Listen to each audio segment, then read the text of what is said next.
Hi, good evening, everyone, and welcome back to the weekly Armchair Kickoff podcast. Today we are on our United show, Keane On United, and today I'm joined by two very special guests, Phil Brown and Callum McFadden from Beyond the Pitch and Football CFB. How's it going this evening? Are you all excited for the game coming up on Sunday? Looking forward to it, yes, absolutely. I'm looking forward to it as well. What I'm not looking forward to is seeing Phil again tonight. I feel that I live with Phil at the moment, so can't believe we're on together in the same show. Sure, look, at the end of the day, you both deliver great content. So look, I suppose it's good to have both of you on today, and look, I've had both of you on before. I tell you what, I was told we were doing a podcast. If I'd have known we were doing face-to-face content, I'd have picked somebody better looking than the young lad there. So look, today we're going to go through the Sevilla game. Now look, it is a very big game in course United season. It's our third semi-final. And I suppose it has a bit more significance, the fact that we did have Sevilla in the 2018 Champions League. And will it be repeat or will it be revenge? So time will tell.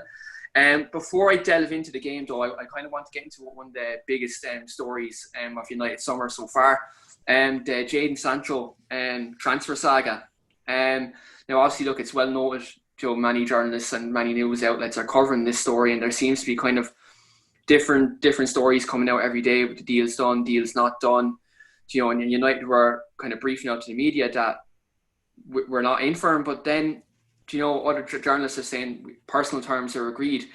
And Phil, I'm going to come to you first with regards to how inept are Manchester United being in terms of the dealings of this transfer? Do you think we're taking our time, or do you think is this a case where Ed Woodward and the Glazers again are failing to get a deal over the line as quick as possible? Well, I think that there's a couple of things. First of all, last Monday when it was announced that United had agreed personal terms with Jadon Sancho, there was a refreshing feeling about that. Like, Christ, we're going to be spared this mind-numbing saga all summer, and quite frankly, I'd rather lend Cliff Richard my laptop than go through this again all summer, right? And I'm sitting here and I'm listening to this and I'm going, oh, Jesus Christ, here we go again. And it honestly feels like we've went into a shop, lifted something off a shelf, got up there, cash register, and found out we've insufficient funds and put it back and claimed it should be on the clearance rack. Right? I mean, that's what it feels like. It feels like, well, the thing that I don't understand is, and I think we can safely say, had United not beat Leicester at the last game of the season, that qualified for the Champions League, they wouldn't be in for Sancho. That move would have been derailed. And I think maybe that was obvious when Solskjaer was saying we need to see where we finish before we know what we can do in the summer. I'm sure that was communicated to him. Because when I look at it, I'm thinking to myself, well, what happens if United hadn't finished the fourth? What would have been available for them this summer? Because in finishing fourth, Solskjaer is obviously guaranteed Champions League money. He is, of course, avoided the Adidas penalty, not just this season, but next season. But you don't have to play the Champions League 2 years in a row. So no matter where they finish next season, they still get that Adidas money. Plus the Sanchez money, right? Now, we're a football club that finished behind Liverpool with a bigger gap, the biggest gap United have had from the top of the league since the 70s. Now, I know we finished third, and that's great. But there's other ways to look at that. 66 points for third place. Yeah, Liverpool won the league by 30-odd points and have already been active in the market. And it looks like they're going to sign Thiago, right? The team that finished second are already two players into the window. And the team that finished fourth are already a couple of players into the window. And yet the only thing United look like doing is selling. So we've got a lot of players out. So we got Sanchez out. Looks like the Heath-Chong's going to go on loan. Very probability that Andres Pereira is going to go on loan. I know there's lots of reports about Stevanovic here. I don't know what the story is. All I can only tell you is I asked United about it, and they said there was no truth to it. So I don't know, but it doesn't give you a lot of encouragement. And I think when you don't mean to give you a long answer, but this really is the amplification of the Glazer ownership and how much it prohibits Manchester United when they really need money. That money's not there. And Jadon Sancho, I honestly think it's a reasonable fee that Borussia Dortmund are asking for. And but in saying that, we are definitely in a completely different reality for COVID. The only time COVID pricing matters is if Borussia Dortmund need to sell. If they don't need to sell, then it is totally irrelevant. And Callum, with regards to what's your take on the whole situation with transfers in general over the last couple of years? We seem to be taking at least 6 weeks to sign one player. Where you look at like clubs like Manchester City, like as Phil mentioned, they've got Ferran Torres and Nate Naki in like relatively straight away, and they seem to be very efficient in the transfer window. Like where do you think this lies in terms of United's inefficiency in the transfer window? I said this, Phil and I were on air the other night, and the parallel I drew with Sancho was to Harry Maguire, where last summer Leicester said, if you want Harry Maguire, you'll pay £80 million. United said, nah, we'll pay a smaller fee. Leicester just held firm, £80 million and he's yours. It went on and on and on, and then 6 weeks after they were originally told they could pay £80 million, they then pay it. Now, if United had got Maguire in earlier, he'd have had pre-season with the squad. He's clearly someone who Solskjaer considers a leader, so it would have been good to have him in as early as possible, but United waited to the very last possible minute. And as Phil very rightly said last year around this time, he said United won't sign a Maguire until the Lukaku money comes in. People laughed and said, oh, that's nonsense, but it was true, and it was proven as the Lukaku money was used for Maguire. Now, this situation is worrying because today Jan Inga Fjortov, who is very highly connected in Germany, has said that despite United being linked with Sancho very heavily, there's been no official bid as of yet. Now, I understand the way football clubs work. It's not within the rules per se, but it happens every club.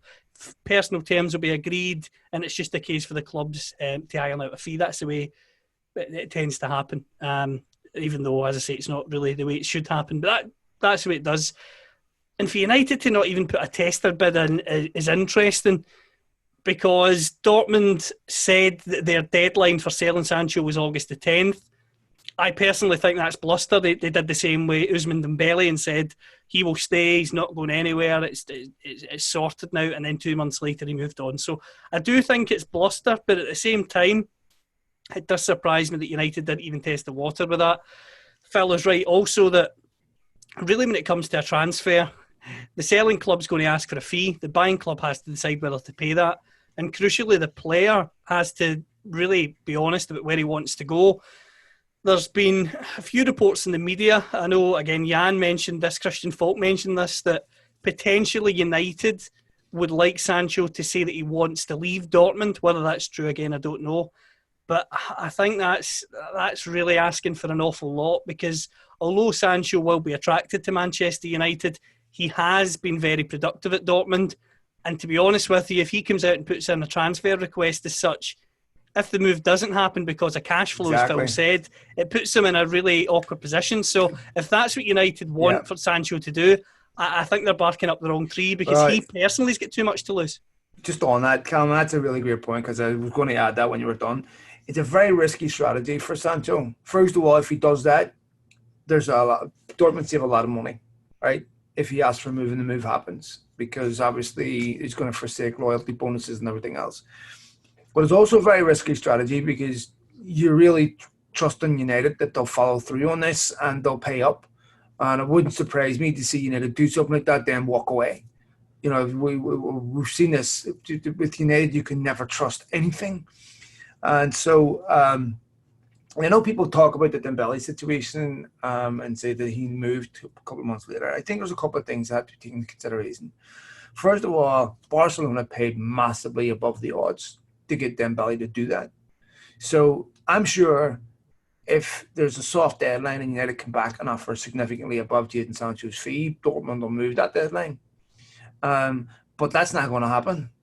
So basically, Dortmund have imposed a deadline. But see, think about it, Dortmund imposing a deadline for what? Because they want their squad, they want to know who's in their team, they want to be able to prepare for the season. This is exactly what Solskjaer wants to do, but can't. And so it also affects the players that are at the club. Because what does it say to Dan James? What does it say to these other players? That we're trying to buy a player that we want to replace you with. You know, so they need to know, am I going to be somewhere else next season? Do I go out on loan? What? Also, only thing I would disagree with you on, Callum, is a tester. But look, United are going to use intermediaries and so are Dortmund for obvious reasons, because if this deal doesn't go through, both of them want to be able to say there was no official discussions, right? And usually the bid's the last thing to go in, right? But it's one of the first things you establish. And this is why I find the Haaland thing absurd. You know, I've said this many, many times before. We found out about Haaland's alleged clause the day before that transfer broke down. Are you telling me that Manchester United forgot to ask and didn't ask until the day they were going to send? Oh, by the way, here, lads, any rugby clauses you just want to forget to ask get there on a multi-million-pound deal? It's absolute insanity to think that that actually happened, right? It didn't happen. And even if it did, let's just say for 1 minute, you buy Haaland for 30 million, and he says, I want to leave in 2 years for 80, 50, I don't know, whatever. Well, that's only relevant if he succeeds, right? And so your deal is, tell you what, boys, you get a player here, 30 million, you can sell him in 2 years for twice what you paid for him, and by the way, you get 60 goals. Who wouldn't take that deal? It's no brainer. Take that on anyone right now. So don't tell me that was the reason why he didn't come to Manchester United. So anyway, with the Sancho thing, you're dealing with people in Florida who are essentially the de facto director of football and who manage every minute financial decision. You want an extra fiver thrown in? You want 20 Regal King size thrown in? Let me ring Joe, right? Or the Glazers, and let me see. What's that? Give him Lambert and Butler and no Regal King size? This is what insanity goes on. But there was a good article, just to finish up on the slides. It really is very important, and I encourage you to read it. And it's on my timeline, I retweeted it. And it's a financial analysis that the American Red Devils put up on United and Woodward and their projected cash flow. I'm going to tell you something else, boys. In 2008, United refinanced, I think it was in March. Hicks and Gillette waited to July, which is really what sunk them. United were this close to doing a Hicks and Gillette. This football club is not built to sustain massive drops in revenue, right? The debt repayments and everything else, they've got to pay investors. There's a lot of money goes out at Manchester United. It's contingent upon match day revenue, and match day revenue is a significant portion of Manchester United's budget. I think in the last financials, it's around 20 to 25%. That's a lot. Right? Now, United have one of the lowest. I know people talk about the wage bill, but actually, wage to income ratio at United is quite small. Really, it's one of the smallest in the Premier League. And if you look at United spending over the last, say, 4 years, I was doing an analysis on this yesterday. I might still have my notes here, but it was really quite interesting because their spending typically works out at around 100 million. Thereabouts, with the exception of 2017-18, where it was essentially 40 million, right? But one of the things that you look at is when a big player only comes in if a big player leaves, right? That means wages. So Sanchez is gone, so it's good to save the money on Sanchez. You would imagine that money would be freed up for Sancho, right? Absolutely, yeah. So I believe that United are struggling. So imagine Sancho's 108 million. That's United's budget right there, gone. But I think there's another problem. I think that the Bruno Fernandes money came out of this summer's budget. Yeah, right? There was talks that, yeah. So, well, Solskjaer said that himself, right? Plus, so I think United will need to sell, right? And they're looking to sell before they move on with the Sancho deal. And I think a couple will go. But the problem is, boys, the squad as it is too small. And if players go, players have to be replaced. So if Jesse Lingard goes for 10 million, United need another left-sided player. Who? Right? If if Andres Pereira leaves, United need another midfielder. Who? We're supposed to need 3 players. Solskjaer said Solskjaer's United board, he wants 3 players. We're not even being heavily linked with another 2. Who's the other 2? It's very concerning. Yeah, like, and you look and like it is the fact that we're not heavily linked to anybody else is quite concerning. It seems like it's going to be a one and done with Jadon Sancho, and then try to recoup the money that we spend on that by outgoings. Like maybe there's talks Chris Smalling going for 25 million, as well. And then again, if you get rid of him, you need another centre back as well. As well as that, we're short at the back anyway, and we need a centre back. And you could argue as well, like with Nemanja Matic, he won't be able to sustain a 38-game season in the league, let alone the Champions League, League Cup, FA Cup. Like, as it is, we already have a paper thin squad, and it needs major investment. And looks like we're leaving goal players rather than selling them. So I suppose in terms of transfers, it's a very concerning time to be a Manchester United fan at the moment. Lads, I'm going to come to you something different with regards to Bruno Fernandes. Now, in the last couple of weeks, both of you have seen, obviously, on social media, fans... Don't do it. Don't you dare even mention the sentence about overrated or nonsense. I'm not going to mention that he's overrated. I'm in complete disagreement with it. But I'd like to get your take with regards to it, because there's fans who have a big following who are trying to drive an agenda, Joe, with regards to Bruno Fernandes and saying he's overrated and he's a penalty merchant and he's stat padding or whatever. I'd like to get your kind of take on it, because it seems like, these people aren't Manchester United supporters. They seem like to be kind of more driving agendas and being controversial for the sake of it. And Callum, I'm going to come to you first with regards to that. It frustrates me greatly when people call players penalty merchants, this, that and the next thing.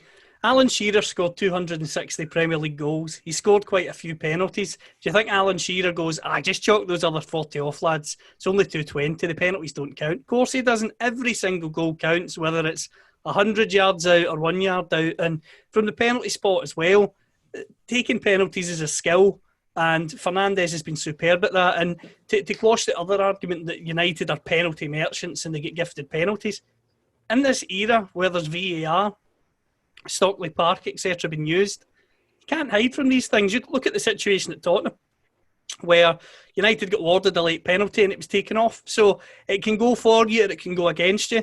The simple fact of the matter is United have a front three that's exciting and is pacey. And when you get into the penalty area against teams, at times centre halves and fullbacks lash out and leave a foot in. And at the end of the day, if they leave a foot in, then United are going to reap the benefits of that, as would any other team. But to go to your point where there's elements of fans online saying that Fernandes is overrated, I mean, I've never heard so much nonsense in my life, and it annoys me because I feel that there's a certain percentage of United fans who are waiting on United to slip up, or waiting on United to have two bad games so they can start shouting Ollie out, or they can start lambasting certain players. And it frustrates me greatly. One of the points Phil's very passionate about, and sure we do, is that you support your team, you don't support an individual player.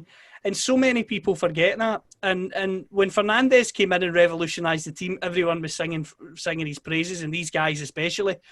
Whereas now, yes, he's looked leggy in maybe the last 3 or 4 games, but it doesn't mean you turn your back on a player. It doesn't mean you turn your back on the club and start being a sceptic, because at the end of the day, players are going to have off days. But what I would say to these people who say he's overrated, he's having a few off days and still scoring goals. I think every single one of us would take that any time a player's off for.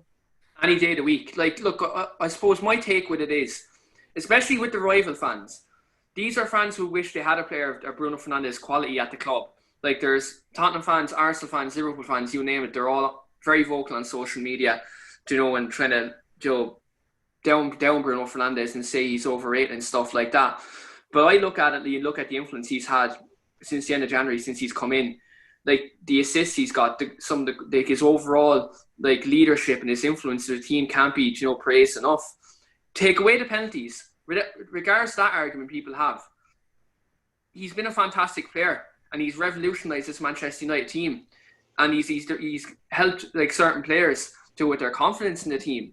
Like, when Nemanja Matic came back into the team and he knew he had a player, Bruno, in front of him, he didn't have to come forward and try and make chances, where in that department he was very limited in that department.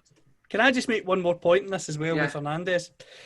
Something that I love about Fernandes, and some of these people try and pinpoint at you, is when it comes to possession stats and the number of times players give the ball away, etc., and they'll say, Bruno Fernandes gives the ball away an awful lot, and you go, that's because he tries to play forward. You've got certain midfielders in the Premier League, all leagues of course, but in the Premier League, who get the ball in centre of the park and play it out to a fullback. Anyone can do that. when you're playing with your pals on a Sunday morning, it's very easy to receive the ball in space and pass it backwards or pass it sideways. But what it's very hard to do is to get the ball, look up and try and play a ball through the eye of a needle. Now, they might come off 6 times out of 10, and that's 4 passes you're giving away for every 10. But for the 6 that are successful, there's a chance that you're going to be scoring goals, you're going to be having big moments in Absolutely. games. And that's what these people forget. I think at times social media frustrates me in the sense that stats are important, but stats don't tell the full picture. I mean, no. It really annoys me when you see, Jordan Henderson's got 98% passing accuracy, one of the best midfielders in the world. Oh, stop. This is the sort of thing you're up against online when you see certain stats. Stats can make most people look good. If you look at 3 great games that Jesse Lingard has played over the last couple of years and you package them together as a 3-game run, you could try and say, what a player, one of the best in the Premier League. But I always say, your eyes don't deceive you. And if you're a true football fan and you know what you're talking about and you actually watch the game and you don't just follow the game on social media or watch-alongs, then you will know when you watch a game of football that Bruno Fernandes is an exceptional footballer who has talent in abundance and leadership in abundance, something that United really needed. And as you've alluded to, Keane, something that he has brought to the table all over the pitch. The likes of Matic, you mentioned, the centre-backs, the forwards, he is on them every step of the game. And it's not just his personal ability on the pitch, it's his leadership qualities as well. Yeah, and one point I'm just going to make before I go to Phil on this is that you look at Fernandes at Sporting Lisbon this season. He carried them on his back. He came to Man United and he's arguably carried us on his back in terms of being the focal point in the attack. No wonder he's leggy in the last couple of games. He's arguably played 50, 60 games this season. Like, you can't expect any professional footballer to maintain that level for that many games. You're going to have a bad game. But even in them bad games, as you said, Callum, he's still contributing to the team, which if not many players do when they have a bad game. They go missing and they go hiding. Whereas Bruno Fernandes is still trying to influence it and he's still contributing. Listen, lads, it's very difficult for me to contain my anger that this is even being given any type of discussion or relevance. There's certain people on Twitter, social media, that use the football club to build a social media career, to build relevance. You're not a Man United fan because you say you are. You're a Man United fan by demonstrating you're a Man United fan. Absolutely. So when you say something that is patently absurd, and then we go into our podcast and discuss it as if it deserves discussion, as if it even deserves refutation, which it doesn't, you give it legitimacy. So whenever you've got somebody that's posting stuff for attention, which I assume that is all it is, it's the equivalent of saying Picasso is nothing but brushes and paint. I mean, don't give it relevance by discussing it. Just ignore it because it doesn't deserve any level of discussion. It doesn't even deserve an attempt to refute it because it's so utterly absurd that it is pathetic. And so by discussing it, you're giving this individual relevance who doesn't deserve that relevance. You're giving them the illusion that something he says is actually worth discussing. It's not. And this is all done, I assume, when you look at the people pulling the strings behind their careers. They use algorithms. They use all this nonsense designed purposely for the intent and getting attention. Don't give it to them, right? This is not a legitimate point. This is not worth discussion. This is one of the most ridiculous things I've ever heard. And anyone who has a functioning brain and a set of eyes can see that Bruno Fernandes is not overrated. And this is down. I mean, I said this the other day. I don't know. I would trust Andy Pacelli on the Antiques Roadshow telling me how much my man's ornaments are worth before I would trust this shite. Right? It's absolute nonsense. Right? And there's some really, really good commentary out there on United of people who are informed and educated, and anyone can make a stupid point. Anybody. But when you actually look at the comment. First of all, it was juvenile beyond belief. Bruno Fernandes came out past the ball 30% as well. I mean, what grown man talks like that, first of all? That's what I hear to my 6 and 4-year-olds when they argue. Mate, lads, honestly, this has got discussed on podcast this week. I resent the fact, or I regret the fact that I actually mentioned on my own, so incandescent was I with this, that I will never do it again.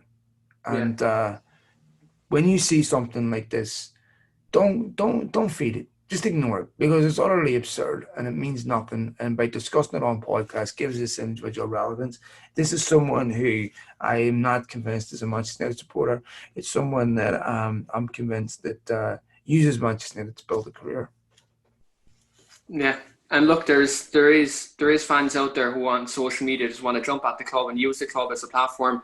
And look, at the end of the day, we're all United fans, and we've all chatted privately about the club, not on camera, and we all share the same views on and off camera. So look, at the end of the day, you show when you're a fan on or off camera. It's simple as that, really. Lads, I want to kind of look forward to the Sevilla game on Sunday. Now, we're just going to reflect back on the 2018 game. Now, obviously, in 2018, we did have a 2-legged tie against Sevilla in the Champions League, and at that time we were under Jose Mourinho, and we didn't have kind of, I suppose, the Manchester United DNA in terms of our style of play. Kind of reflecting back at that time in the transformation of the team under Ollie, like, how were you feeling at that time, and in terms of the direction, like with Mourinho at that time? Because you had likes of Fellaini at the club, so you had Alexis Sanchez. Like, how low did you actually feel at that time? Do you think that it was one of the lowest points of Manchester United since post Sir Alex Ferguson? It was a very low point, and what summed up how low it was the fact that Mourinho started coming out after the game and talking about football heritage, and started talking about how these teams upset the odds, and started massaging his own ego, which just shows you how much it got to him, never mind how much it got to the rest of us.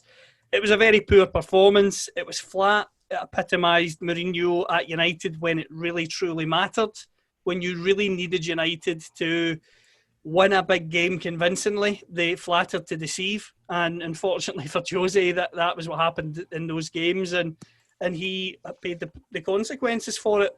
And for me, it was a low point. It was something you look at and think, if we're building a team that's going to compete for league championships, you cannot be losing to Sevilla over 2 legs, as good a team as Sevilla are. What I would say getting into this game is any semi-final, any one-legged game is very difficult, because you never know what can happen in a game, a red card, a goal through the run of play, etc. We saw that in the PSG game against Atalanta the other night, where a game can change in a moment. But getting into this game, I have to say, we talked about United's points tally in the Premier League. Sevilla lost 6 games in the Liga last season. They got 70 points. They drew quite a lot of games, which shows they are a team that are hard to break down. And I think it's going to be a tough game. It's something that United need to address getting into this game, is the slow starts that have crept in, I would say, over the last wee while. I don't think you can afford to have a first half like we saw against Las Glins. I don't think you can afford to have a slow, pedestrian first half, because if you do and Sevilla score, you're chasing the game in the second half, which I think would play into their hands. They've got a coach in Julian Lopetegui who has a lot to prove after the Spain debacle, and Sevilla, of course, are Europa League specialists. So for me, it needs to be a fast, pacey start from United on the front foot, putting themselves in the map in the game, not having to be reactive. United need to start the game in a proactive manner, because I think with United, I always think if you get an early goal, as watching it at home or watching it in the stadium, whenever that's allowed again, you sort of relax and you feel safer. Whereas I always feel on edge as soon as United go behind. Now I know they've proven me wrong a few times this season and come back from going behind, but I'm never quite comfortable when United go behind, especially if it's around the 50-60 minute mark. It always worries me. Because the depth in that bench, as Phil alluded to earlier, you've alluded to over the last few weeks as well, Keane, isn't good enough to be forced into panic changes 70 minutes in, because I don't think the guys on the bench have got the ability to come in and change a game against a team like Sevilla. My view on it, first of all, this is a very, very good Sevilla team. They haven't lost since February. 18 games unbeaten. They haven't conceded a goal in their last 5 games. Everything goes Benegas, the main man. They play a 4-3-3. They're very, very, very, very good team. And if we see anything like the United we've seen in recent weeks, United will get battered, right? And so the first half against Copenhagen, we know what against Linz was a throwaway game. First half against Copenhagen was dreadful, absolutely dreadful. They improved slightly as the game went on, but they're going to have to take chances. Marcus Rashford's a doubt for this game. That's a big problem for United. It'd be interesting to see what actually happens if he doesn't make it. If United go to a 4-4-2 and play Martial and maybe Greenwood up front, or possibly will he go with the 3 up front with Dan James as well? I don't know. What would worry me, just like Callum says, if Dan James did start, say United went behind, that's when you really need quality, because that's when defenders sit and then you have to play in front of them. And then Dan James can't play against the low block. Cannot play in front of people who doesn't have skill to get around people. He exploits space in behind. So what you really ideally would want, to get the lead against Sevilla, let them chase the game, bring on Dan James last 20-25 minutes, and let them exploit the spaces in behind. Need to be better in front of goal. They'll have to be much better than what they were against Copenhagen. They'll have to raise the game expected. Well, raise the game. I would hope that some of the United players in that team are still hurting from that Champions League result. Because to me, that's when I would have sacked Mourinho. Not just for losing the game. Fine, anyone can lose a game. But for me, I would have sacked him for his reaction to losing that game. Because it was blatantly obvious that Manchester United football matches were becoming a sideshow. It was more about Jose Mourinho rescuing his reputation than it was about Manchester United winning games of football.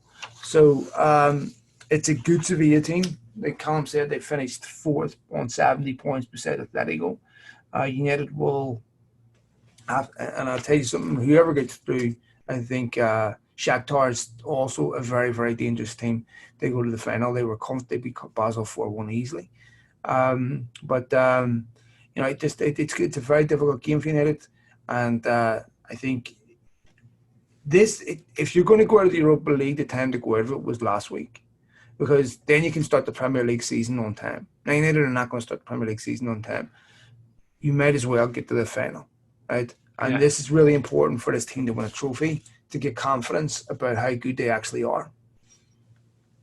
Yeah, absolutely, and it'd be good to see Ollie get a trophy. I suppose. Absolutely. Like my take, kind of reflecting on the 2018 time myself, it was my lowest point as a Manchester United fan.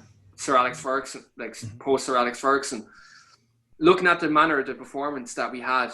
Like, it broke my heart. It really did. Really did break my heart. And then for Mourinho, and excuse my language, but the shit that he came out with, the following Friday, in terms of like naming out when Man United were knocked out of Champions League in the last kind of 5 years at that time, and saying I've won this and I've won that, like that turned me against him there, like right there and then. I wanted him sacked in around that time. Like in Mourinho's time at the club, I always kind of backed him because of his CV, he was a serial winner. But at that point, a home game in Champions League, you're playing 2 defensive midfielders at home against a team, like Sevilla, who, let's face it, like we had players like Paul Pogba, and Ander Herrera on the bench who were influential players and who should have been playing it. Instead, you had Marwan Fellaini and Alexis Sanchez playing.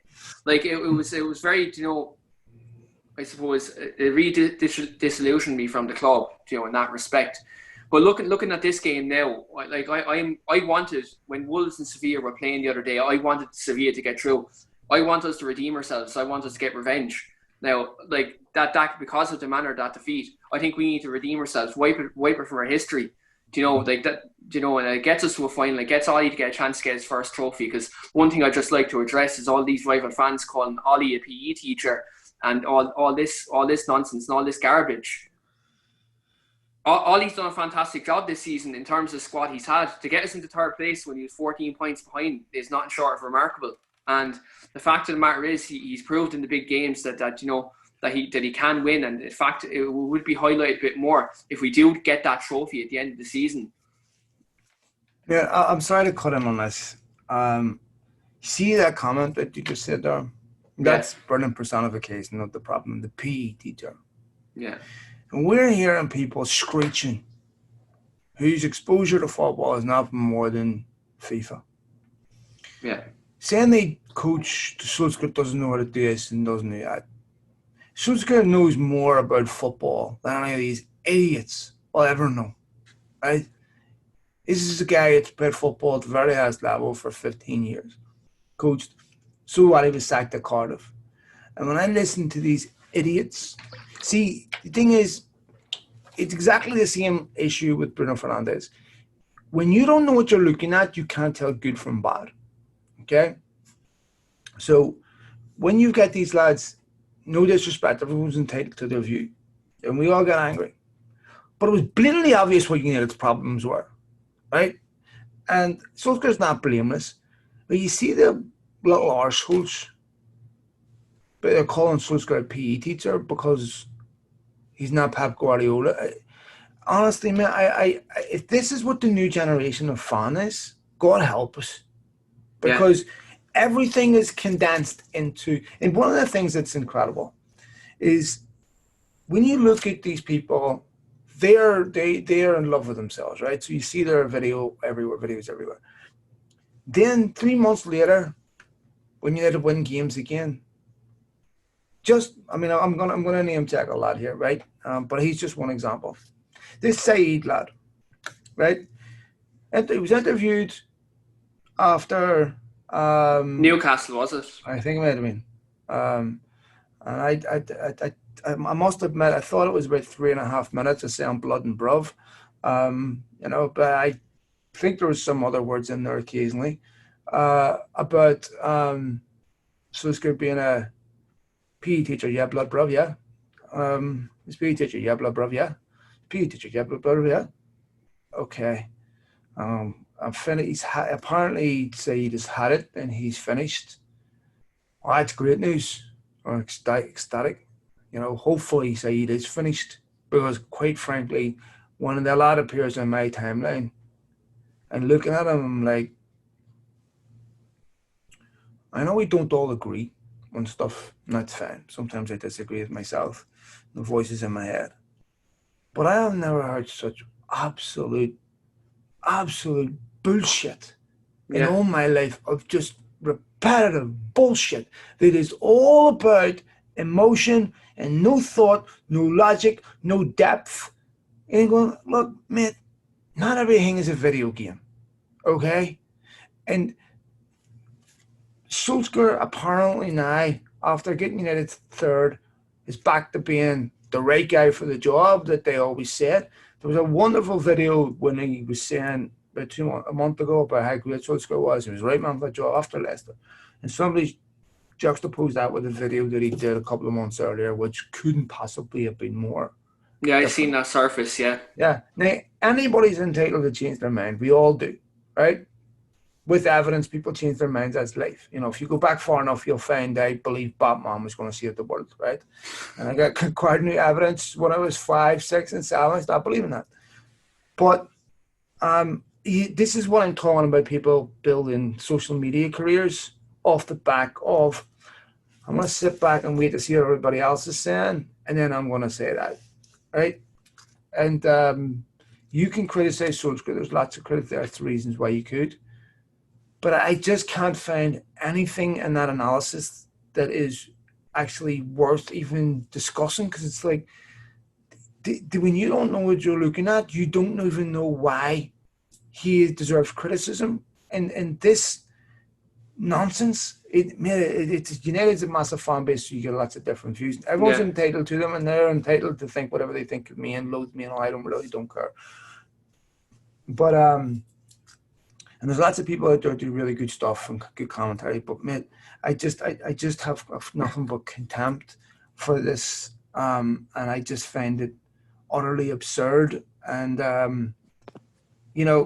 what I will also say on this many of those lads themselves have not exactly been tolerant of other people's views, and what they've slandered other people with for having a different view than them lends me to be less charitable to them. Yeah, absolutely. Look, I suppose we're just gonna not talk about them people anymore now, because look, at the end of the day, we shouldn't even be talking about it. Like, look, and we all know the job all he's done, and the real Man United fans know exactly what he's trying to do with the club and the culture he's trying to set within the dressing room. And you've seen that in his transfer dealings last summer. And when he does speak, you can see he speaks with passion with the club. Absolutely, and what annoys me with these people is the fact that they buy into the past when it comes to certain people as well. It's like when Jose Mourinho was giving it 3 for me, none for them. These people lap that up, but they're devoid of reality, and that's a problem. As you've said, you support your club, whether you're. By the way, Bayern's beating Barcelona 8-2. Yeah, I just got a message in the group chat there. Oh. It wouldn't be my club to lose 8-2 anyway. Just like to throw that out for our Arsenal supporters that do come on this podcast. Wonders Kiki set the a PE teacher. Absolutely. Oh, I've just seen Coutinho scored as well, even better. Oh, fuck off. Against his old club. 30 seconds ahead. 9-2. Unbelievable. I mean, imagine. No way, 9-2. Oh, is it my God. Did Coutinho score to make it 9, Callum? No, he scored it. It was the 8th he scored. Oh, sorry, my God. lads, go ahead. Oh, I nearly had a heart attack there. I thought it went 9-2. Jesus Christ. Looking ahead to Sunday, lads. Just looking into like Ollie. Like, how do you think he's going to set up? Because in the game against Copenhagen, you've seen Sergio Romero come in instead of David De Gea. And you can see in the FA Cup semi-final, he didn't play Romero as the cup goalkeeper, even though in all the cups, Europa League, FA Cup, Carabao Cup, Romero seems to play them games. But in the semi, David De Gea played that game. But then Romero came back in for the Copenhagen game. Do you think maybe he's going to stick with Romero, or do you think maybe David De Gea might come back in between 6? I think he'll stick with Romero. I think the cup semi against Chelsea was probably the day that Romero chaps in his door and says, look, I mean, I'm the cup goalkeeper. I've never let you down. What's this all about? And to be fair, I think Ollie's probably looked him in the eye and said, I made a mistake there. I was trying to protect my number one goalkeeper, which he's entitled to do. Yeah. But I think, to be honest with you, I think Romero will play in the semi, and Touchwood he'll play in the final as well, because I think, as I say, at the time with the Chelsea game, De Gea was under a lot of pressure, and I think it was one of those ones where if I put him in the semi-final, he has a convincing performance, you can then win a lot of people back over and say he's my number one, brilliant. But I think he's learned from that. So Romero, for me, will play. You questioned earlier, Keane, will he bring Matic in? I think he will bring Matic back in. I think that that's a good thing and a worrying thing, to be honest, at times as well, because Matic offers defensive stability. He wins the ball back, which is great. However, he's not great when he has to bring the ball out from the back. And that's something that worries me when you've got the likes of Banega and others in that Sevilla team, because if they can press Matic and win the ball off of him when he can be a bit slow on the ball, then they could get it United. But for the defensive stability side, when Sevilla are on the attack, he's good to have in the team. Really, I think, to be honest with you, he will go with full strength. I think the only real exception is going to be Romero in goal from what you would call the first 11 as such. And he has to, because as I said earlier on, United need to be proactive in this game. We can't afford to be reactive, because as I've said, and I'll keep saying it, I know I'm repeating myself, but that bench doesn't have enough depth and quality to be 1-0 down or 2-0 down or 2-1 down after 70 minutes and throw Mata and Lingard on to make a difference. That's not me trying to say these players don't have something to offer, because clearly they're far better footballers than I ever was. But I just don't think they're guys who are going to change a Europa League semi-final against that Sevilla team who, as we've all talked about, are a team who are solid. They can keep clean sheets. As I say, they've drawn a lot of games in La Liga this year, but they finished level with Atletico Madrid. They hit 70 points in a tough league. They are a team who you need to take seriously. And Ollie knows that. Ollie will take them seriously. And the only real exception in the starting 11 for me, as I say, will be Sergio Romero in goal. Phil, I'm going to come to you with this. The centre-backs.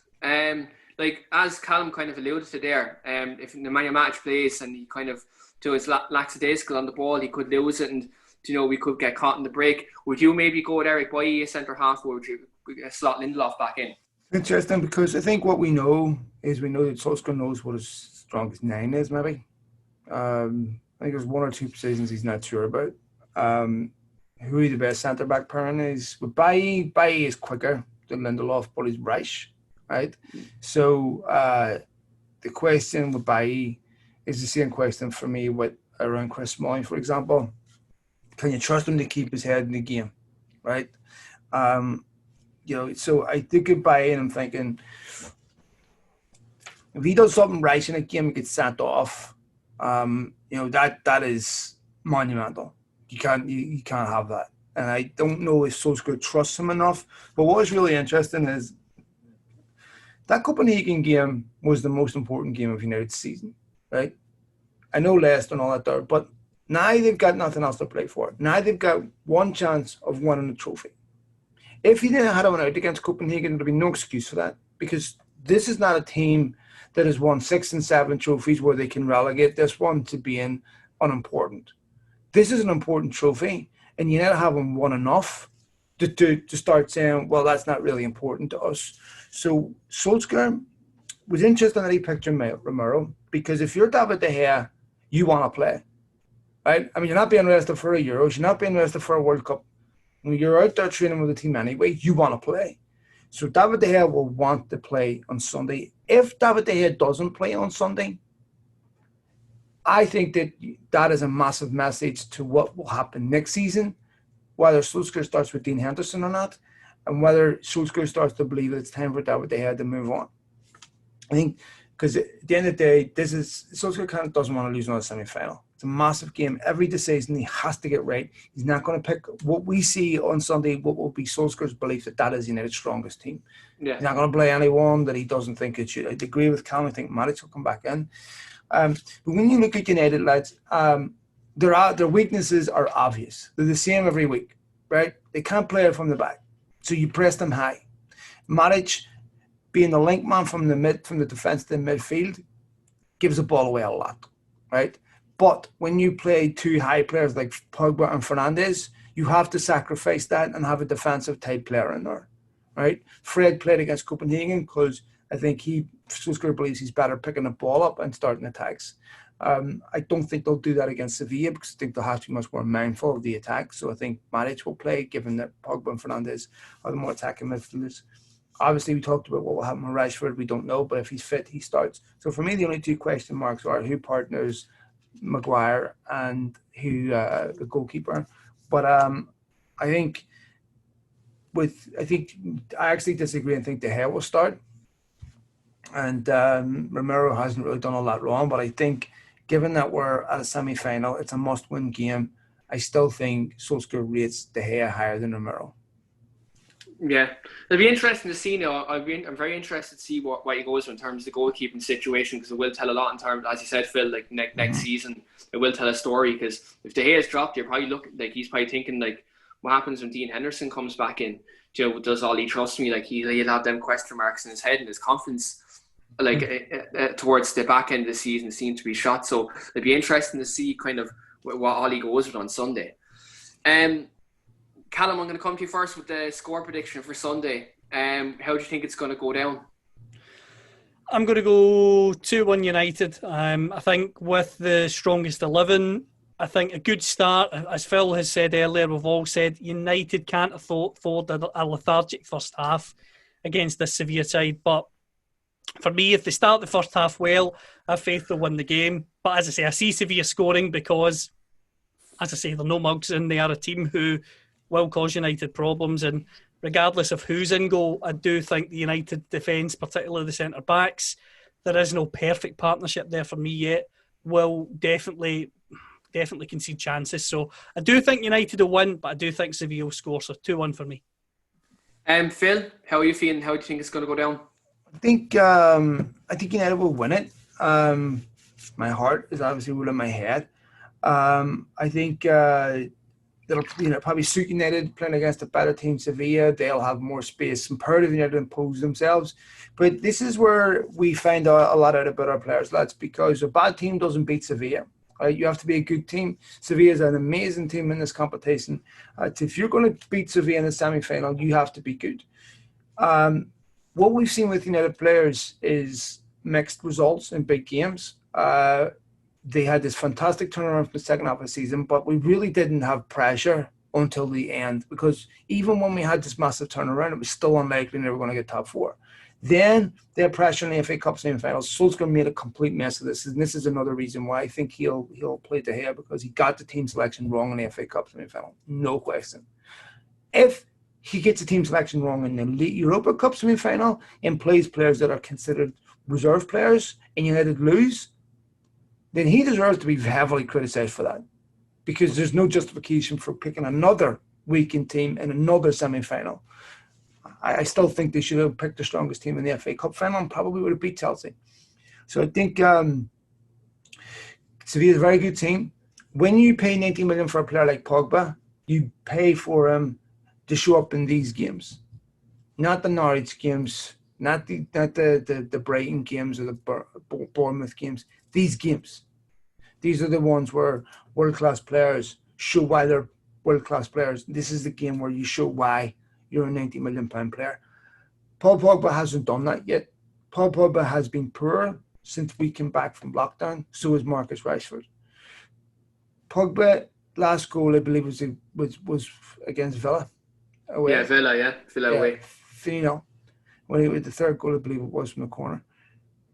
So he needs to make his stamp on a big game and be the difference like he was against Man City away. And we're still talking about a fixture 2-3 years ago. That's a standout fixture in Paul Pogba's career at Manchester United. This is where it has to happen now. So Paul Pogba needs to show he's a world-class midfielder, and this is where you show it. Yeah, absolutely. I think Paul Pogba, this is where he needs to stand up and be counted now. He needs to show, because I'll be honest, before he came back from his injury, Phil, I honest to God thought that Bruno Fernandes was making a show of him. Do you know, in terms, Bruno Fernandes was everything that we wanted Paul Pogba to be before Bruno came to the club, do you know? So I think Pogba needs to stand up and be counted Sunday. And I think Martial is very important for us. If he's on point Sunday, so we have a very big chance. I think I'll go 2-1. Same as Callum, I'll go 2-1. And just for our esteemed colleagues in the podcast, who are Tottenham fans and Liverpool fans and Chelsea fans, I'm going to go with a Bruno Fernandes winning goal with a penalty. So finally, the last one I had here is a viewer's question.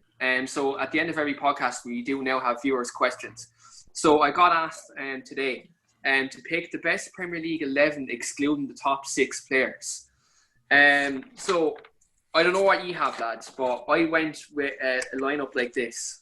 I went with Dean Henderson in goal, because technically speaking, still with Sheffield United.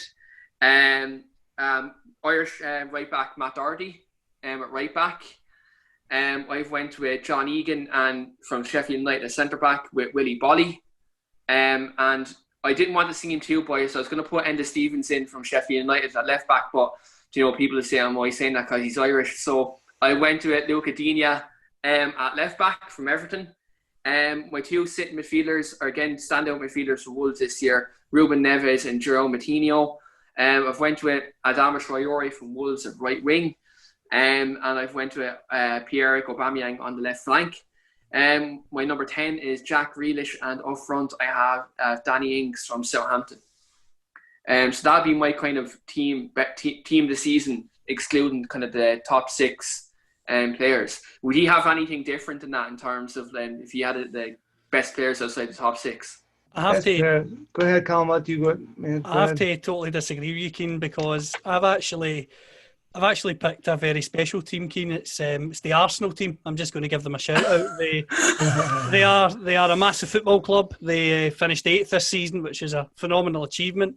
And for me, they are the best team outside the top 6. So I'll pick Arsenal because, as I said on the show a few weeks ago, I think they're going to win the league next season. Let me see. You crack me up, you do. I swear to God. No, it'd be Keane. Your team was good.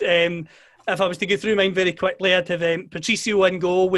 I would pick him, to be honest with you. In terms of others in the team, I pretty much agree with most of your options. The likes of Danny Ings, etc., have had superb seasons. Wilfried Zaha is one of the best players outside the top six, but he didn't really have a good enough season. Other shouts, a player who I don't think gets the credit he deserves in the Premier League is Jack Cork. I think he's probably one of the most underrated players in the league. Not saying that he should go and play for a top six club, but I just think in that bracket below the top six, top eight, I think he's one of the best in the league at that. But as I say, for me, I do agree with pretty much all of your choices.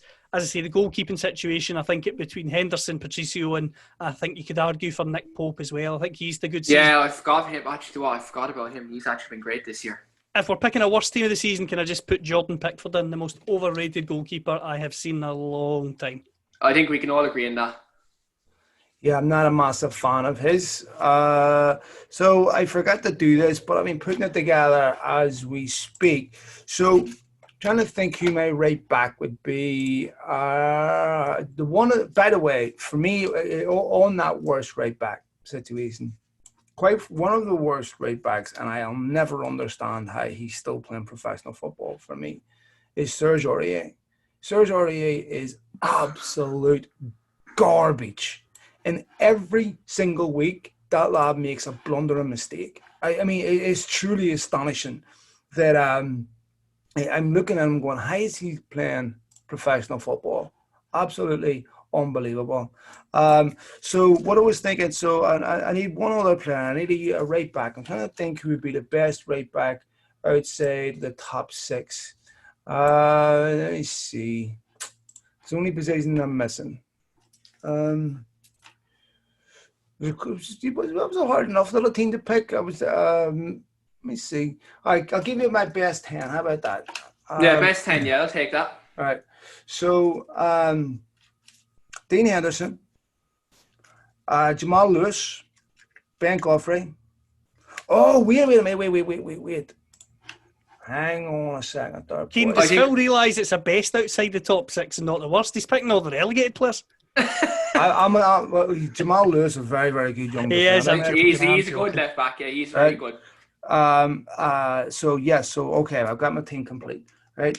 So weirdly enough, despite the fact that they went down, it's got a couple of Norwich players in it. Dean Henderson, Ben Godfrey, Lewis Dunk, Max Aarons, excellent young. He's a very good right back. Yeah. Yeah. Midfield, Douglas Luiz at Aston Villa. I'm telling you, if I was United, he's a player that I would definitely look at. Is he on loan from City or is that? No, they own him now. They bought him. I thought he was outstanding for Villa. Very, very good player. Ruben Neves, James Ward-Prowse. Right, this is what Ward-Prowse was excellent for Southampton this year. And then the front, Son, when Spurs finished 7th. Adama Traore, and I couldn't split between Harry Kane and Aubameyang, but I'll probably have to go to Aubameyang just based on the fact that he played more. So that would be my team. Based on the relegated players, I think Phil's team's going to be managed by Frank de Boer. Do you, man? Scotchman, fuck's sake. Do you know what? Mine would be managed by David Moyes, don't worry. That's awesome one. So look, one last one there, just for all of our 11s there. We have to agree on one. Who's the manager? Chris Wilder. I'd say the top 6. Yeah. For this 11, if we had to pick a manager to manage our 11s, who would it be? You would have to say Wilder's done the best job. And this is what I love about all the Marcelo Bielsa commentary. Marcelo Bielsa is an exceptional coach, right? But sometimes we can get lured in by this allure of these foreign coaches and all that there, and rightly so. Some of them are exceptional, but Chris Wilder is just so unassuming, done such a fantastic job with Sheffield United, absolutely unbelievable job. And up until COVID, they were in the Champions League running. So I would go with Chris Wilder. Callum, would you kind of second that motion? Would you say Chris Wilder as well? Because in my opinion, Callum stole my answer. I would definitely go with Chris Wilder, but if we're looking for a wild card option, bring back Terry Venables. Malky McFadden. What? Well, Wilder was my manager of the season, only for it, though, obviously, look, the other crowd happened to win their first league in 30 years, but look, we won't acknowledge that fact. Lads, thanks very much for coming on tonight. It's an absolute pleasure. Next week, we will have Wexford FC player Jack Doherty on.